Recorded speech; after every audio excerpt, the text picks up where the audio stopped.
Do you want to make Black Friday sales, but thinking about planning ahead to make that actually happen stresses you the heck out? My strategized Black Friday templates do more than just tell you what to post. They're designed to nurture your audience before you even share your offer, so that by the time Black Friday hits, your followers will be primed and ready to buy. And for my 34th birthday, they are on sale for just $34. Grab yours now at the link in the show notes or head to sociallyyours.biz/Black Friday to make this your easiest, most successful Black Friday yet. But hurry, because this offer ends on October 3rd. Okay, moms, raise your hand if you have ever taken a break from Instagram because life just got a little too crazy between like sports practices or games, trying to keep the house some semblance of clean, and just like running your business and managing your entire family. Sometimes Instagram just kind of falls to the wayside and has to wait. I totally get it. And that was me in a big, big way over the summer. So if you've been staring at an inactive Instagram account with very little to no engagement, slow follower growth, and wondering what you can do to bring it back to life, this episode is for you. I am going to walk you through exactly how I am reviving my Instagram account after a long break, how I am getting my engagement back, how I am getting qualified followers again. And the best part, it is totally doable because I'm doing it on a mom schedule, and I'm going to tell you how you can do that too. Welcome to the Mompreneur Mastery Podcast, where we share actionable Instagram strategies that fit into a busy mom schedule so that you can get more engagement, more leads, and more sales in less time so you can spend more quality time with your family. I'm Sydney O'Brien, an Instagram strategist who started my business with 3 kids under 5 and found a way to do it without sacrificing quality time with my family and only working 2 to 3 hours a day. I love helping other mom business owners find that seemingly impossible mom work-life balance instead of spending too much time creating content that isn't getting them the results they want. If you're an overwhelmed but very ambitious business owner and you want to strategize the heck out of your Instagram account so that you can save time and make more sales, you're in the right place. Welcome back to Mompreneur Mastery, simple Instagram strategies for busy moms. I'm here to help moms like you grow your business using Instagram without the overwhelm. And like I said, today's episode is all about reviving kind of dead Instagram accounts. So if you have been feeling guilty about not being super consistent at any point in time, I want to first give you permission to just let that go. I've been there. You're running a business and a household, and it always seems like things are going to fall into place and there's going to be some kind of order in the chaos. Something happens to mess it all up.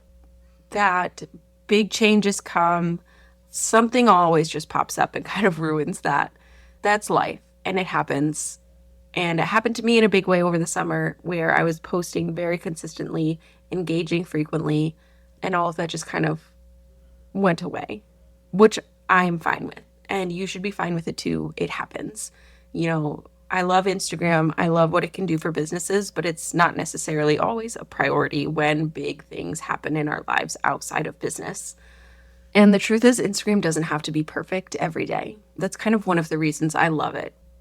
So like I said, today I want to dive into what happens when you take a break from Instagram and how you can revive your account again after taking that break. For me, over the summer, it was a lot of traveling and hanging out with my kids, hanging out with family, and then our family kind of changed and someone moved in with us. So all of these things just took priority over Instagram, which is totally fine. It happens.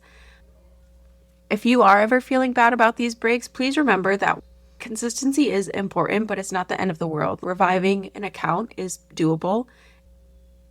It's certainly not worth it if the cost of consistency is your mental health or your kids. Take the break, take a step back. It's totally fine.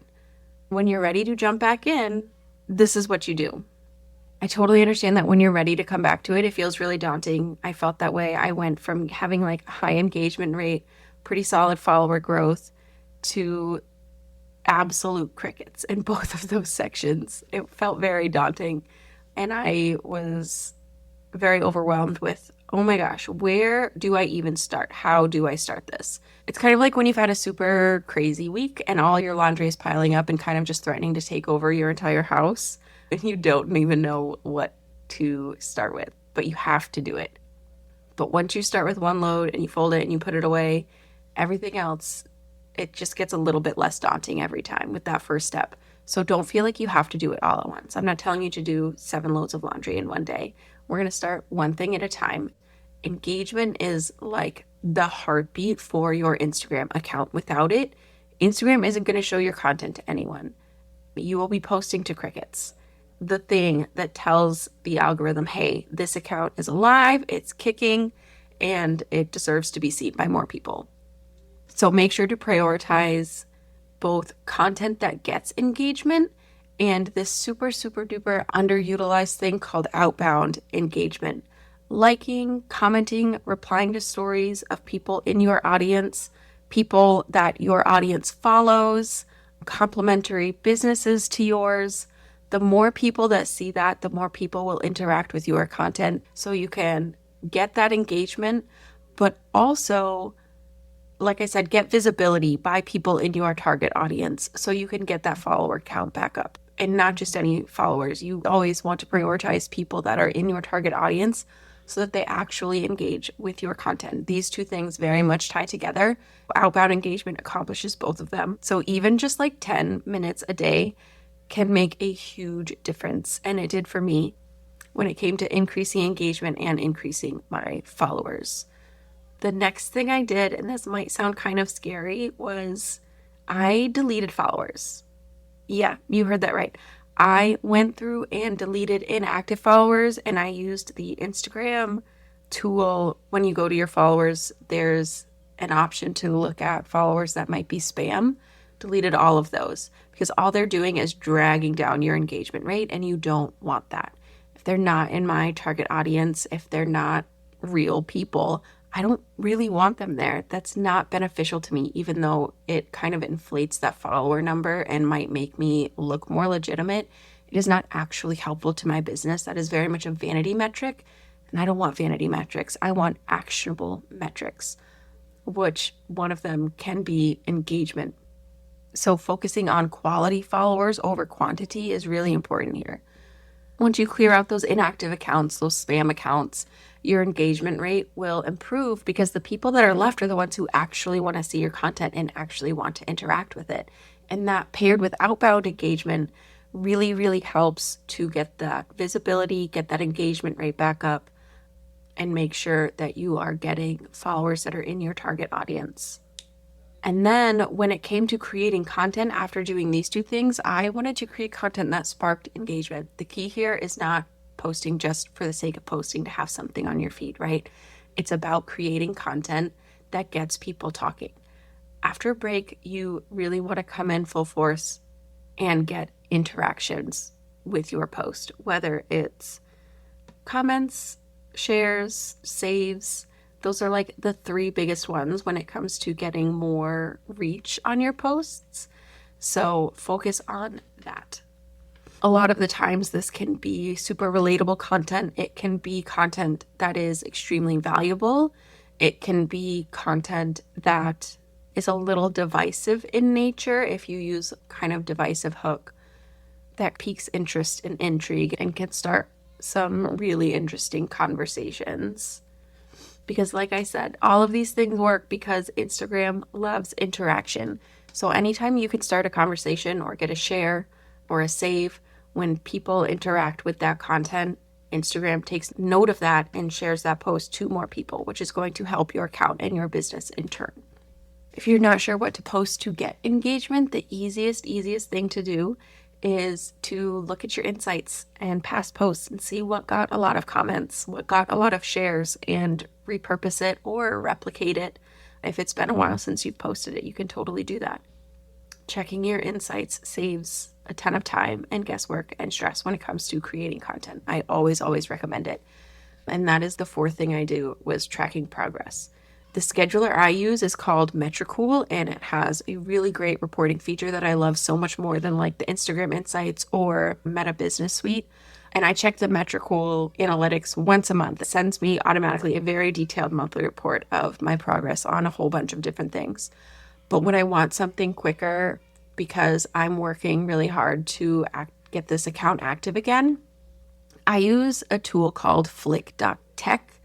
You can use this. It's completely free for just this feature, but they can send you weekly reports of your most engaging posts, the different engagement rates, just those kind of metrics that you can use and immediately take action on. It's just like a very quick, actionable thing that I don't have to go searching for and analyze in like a monthly progress report, which that information is super valuable. But when I want like quick, lots of engagement over a short period of time as I'm trying to revive my account, these weekly reports from FlickTech are super helpful. No one has the time to just like guess your way to success on Instagram, guess your way to more comments or shares or saves. You need to know what's working and what isn't so you can adjust your strategy. Using these kinds of tools and tracking your progress and your insights is really key for that. Here are the kind of typical rates for things. So like a typical follower rate, which you will be able to see in your insights on the metrical report or on the FlickTech weekly report, is normally anywhere between 2 to 6% depending on your industry. So if you're somewhere in there, you're doing great. The average engagement rate on a post is around 6%. And that's based on 2024 numbers, so this current year. And you can find this by taking the total number of interactions on a post, dividing it by the total number of followers you have, and then multiplying it by 100 if you want to do it yourself. Or you can use a tool like Metricool or FlickTech to do it for you, which is very nice, especially if you're not a math girly, which I am not. So that makes my life easier. But those are good things to track, and they at least give you very specific things to work on for your account.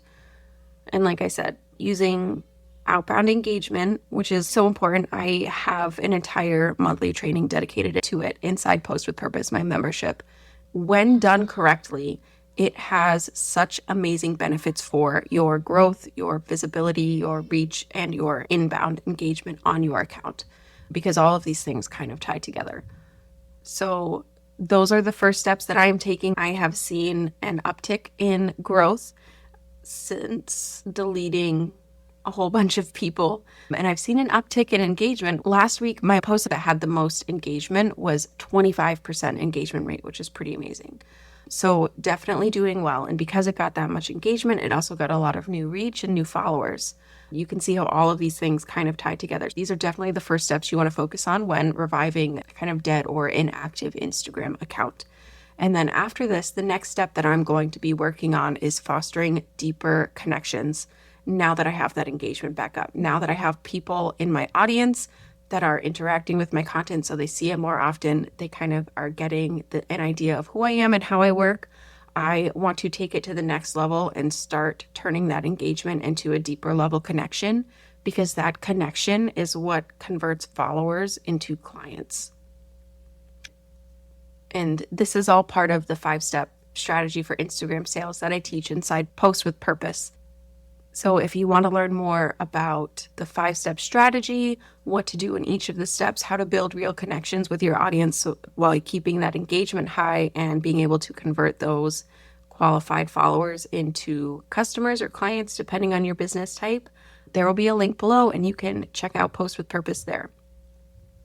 I go really deep into strategies like these so you can grow your Instagram in a way that feels manageable and effective without wasting a whole bunch of time on guesswork or chasing trends and hacks that you see online. So if you have taken a break from Instagram or you feel like your strategy isn't working, you can also take my Find and Fix the Gaps in Your Instagram Strategy quiz to see where your account could use just a little extra love. The link for that will also be in the show notes so you can get personalized feedback and super actionable steps you can take on how to revive your Instagram account. So just to do a quick recap, if you've taken a break from Instagram, the key to reviving your account is focus on engagement first. Clean up inactive followers, clean up those spam and bot accounts, create content that sparks interaction. Don't forget to track your progress so you can adjust as needed. And please, please do not forget strategic outbound engagement and do it with intention. It's not about being perfect. It's not about posting all the time. It is just about being really strategic so that you can get the results that you need to make sure your Instagram is actually supporting your business and not just kind of ending up being a time suck. Don't forget, if you do have to take a break, don't feel bad about it. Life happens. Taking breaks is a part of any journey, whether it's like life or business or work. But when we do a little bit of strategized, focused, and have a solid plan, you can bring your Instagram back to life, get it active again, and you can see even better results than before. So don't forget to take the Find and Fix the Gaps in Your Instagram strategy quiz in the show notes to get your Instagram back on track. Do you spend hours each week creating Instagram content, but you're still not getting the sales and the wins that you see everyone and their mom sharing to their feed? It's really rough, but there's usually just a few simple changes you need to make to get there, and I'm going to help you. You are closer than you think. You can find the exact gaps that you have in your Instagram strategy, the gaps that are holding you back from getting clients from your content, with my free Find and Fix the Gaps in Your Instagram Strategy quiz. All you have to do is take 5 minutes to fill out the quiz, and you will get the exact roadmap you need to start getting sales from your Instagram content. Get your copy of the quiz at sociallyyours.biz/findandfixed. All spelled out, all one word, find and fixed, or check the link in the show notes.